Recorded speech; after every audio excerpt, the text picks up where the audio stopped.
Tim, we talked about starting our definition process by talking about semi-automatics and revolvers, and those are one of the things we want people to understand first, right? Exactly, Michael, yeah. You'd mentioned when somebody walks into a gun shop, the last thing we want to have happen is to have them point at a gun that they think is really a nice-looking gun and not be sure whether to call it a semi-automatic or a revolver. So we're going to start by defining a semi-automatic. Semi-automatics operate by a moving slide. So I have the slide retracted right now, and I'm going to let it forward to show what it's like in the forward position. When the slide's forward, that's what we call in battery, and this is the way that you would normally carry it, of course.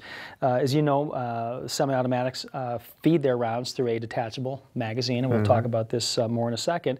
But when that magazine goes up into the grip, a round has to make it from the top of the magazine into this area that's called the chamber. And I'll open that back up again.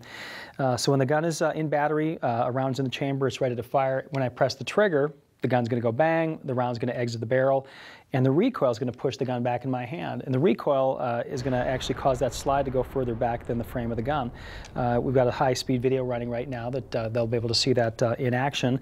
When that slide slides back, the empty shell casing is ejected, and a new round is rechambered really faster than the eye can see. So a lot of mechanics going on at once with the semi-automatic.